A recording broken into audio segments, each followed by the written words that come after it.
my juniper. I got this juniper from a garden out in Saanich.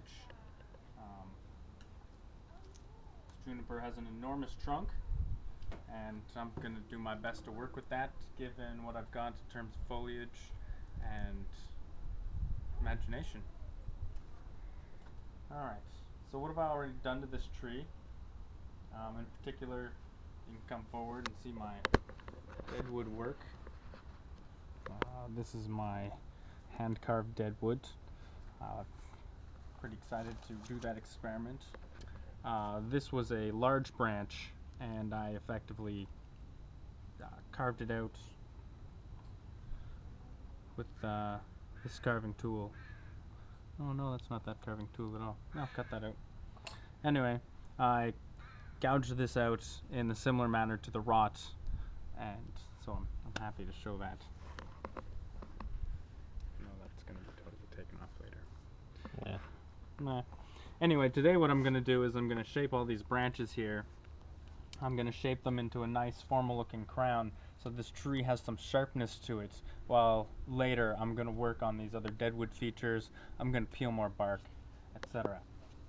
This tree has been in this pot for 1 year. These branches have nice healthy growing tips on them, every single one of them.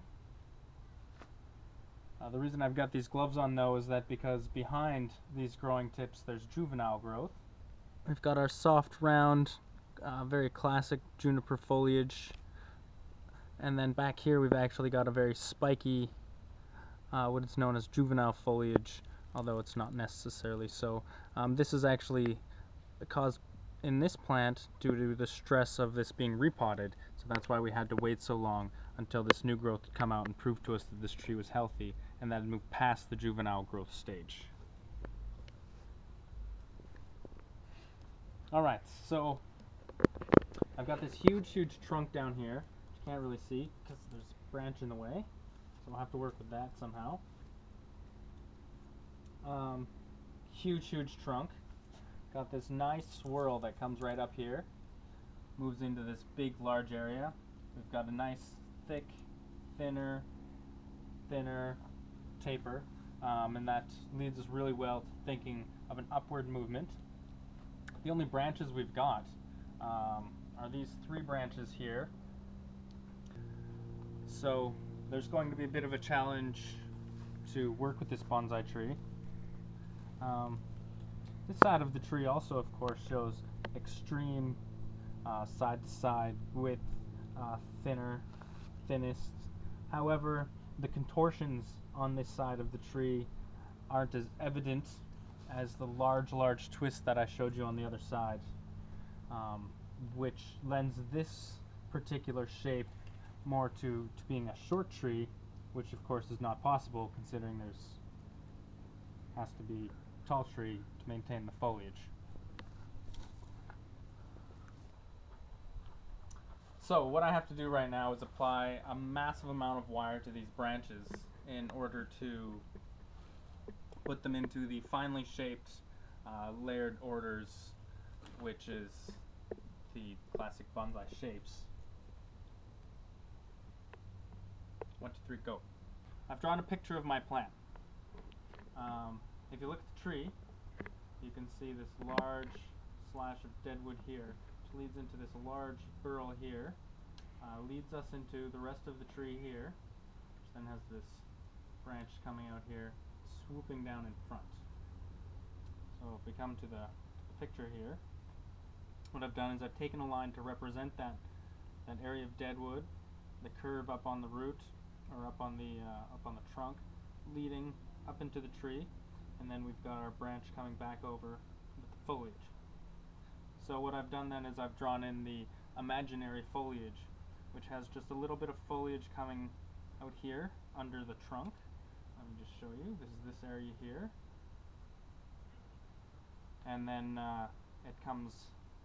that foliage leads into the crown, which is directly or near directly over top of the center of the trunk, leads down, parallels the base of where the pot will come, and the base of the tree where it goes into the ground, and then it hugs quite tightly behind the trunk and to the trunk to fill out. And so this is this triangle that leads up here, peaks down here, comes down to this side, comes flush with the bottom of the pot, and then comes behind the trunk and fills up all this area back to here, leaving a small invitation to look at this enormous curve here, nestled in between the frame,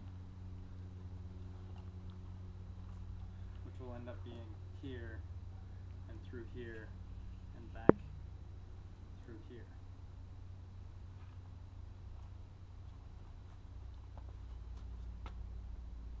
It should look like that. Should. Bonsai wiring. To wire a branch, whether it be a branch this big, or a branch this big, or a branch this big, or a teensy weensy little branch, the wire that you use is approximately 1/2 the size of the branch. This is anodized aluminum wire. Anodized just means that it's been turned brown in a complicated, sciencey way. I just randomly picked up a roll of wire. Most of you would have much smaller rolls. And I'm going to hold it against the branches I want to wire and go, that's about right. Okay, that's what I'm going to do. Start with the bottom, work my way to the top, and give her. I'm going to cut off pieces of wire as I use them, so that this big bulky roll isn't inhibiting me. So I'm going to pick the length of the wire of the branch I'm going to wire, plus a third extra. And that third will account for the distance lost while coiling that wire.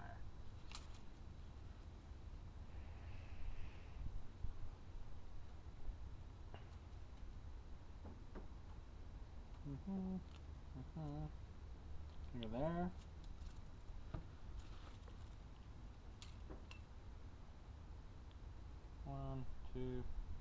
One, two, three, four, and a little. Better a little too much than a little too little.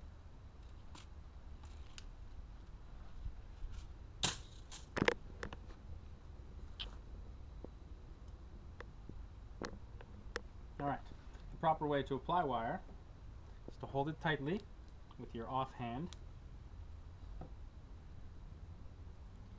in the area which you wish to apply the wire.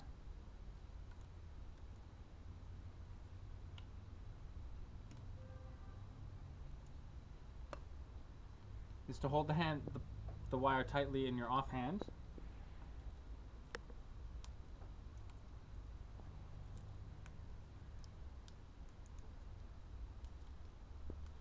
Make sure that you've always got an anchor, whether it be another branch or another branch you're wiring or a branch that you're not wiring.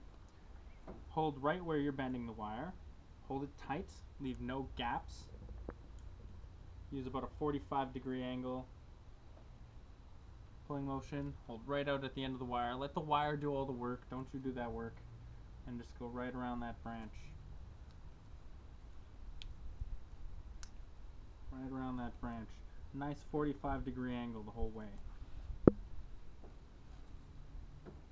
Right down that branch. I'm moving my hand every time.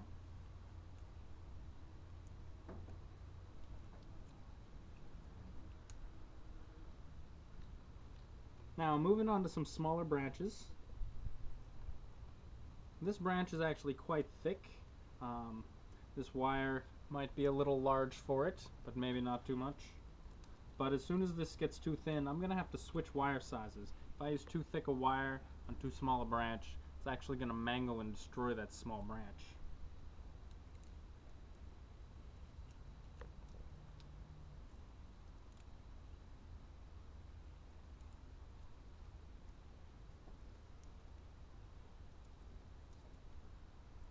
No, just the amount of wire I needed. Good thing I took the extra little bit. Alright, I'm going to repeat that about 150 times. Alright, so we've finished the big wires, the medium wires, we've wired all the way out to final ends. The size of branch I haven't wired are all approximately this size. Not that they don't need to be wired right now, but this tree is not in the right season to go through such an intense wiring. This is kind of a medium heavy wiring. I've put all the branches where I want them to be. If we look at our picture again, we see we've got foliage down here. We see this leads up into the foliage on the top. We see this comes down, side here. We see it comes to the bottom. What I did add in was a flourish, which came down through here. And as you can see up here, there's a higher crown, which is in this area here. The reason I did that was because those branches didn't fit in with this design down here. And I'm always scared that I'll cut off the wrong branch. I'll be like, oh, why didn't I keep that? So by building a new crown up here, it's separate from my main design, yet it's part of the overall design right now. And if I do decide that I want to cut those off, I can do so at a later date, but I won't be sad because I'd cut them off without planning properly. So now I'm going to clean it up a bit with scissors so that you can identify the layers that I've put in with the branching and the wires, and we'll check out the finished product in just a minute. Now what I'm cutting in particular are branches that point down and branches that point straight up. The branch that point down, it's completely unnatural in nature for a branch to grow straight down, considering the sunlight and food source straight up. Roots go down, branches grow up. The second reason for this, the branch that goes straight up, even though this does happen in nature, the branch that goes straight up will blend with the layer above them, so we can't have them. So that's simple there. Alright, so here we have a partially finished bonsai tree. What this tree needs is some time to grow in, some more wiring to the nines, every branch tip, everything. I've gone to the main branch tips, but there's a lot of tiny little things that are just kind of floating out there. I want those branches to be stronger before I wire them though, so that I don't break them and then lose them forever. How am I going to care for this tree? I'm going to mist it. My mister. It cost me like $5 at a box store. I'm going to make sure that it's well watered, but I'm not going to saturate it.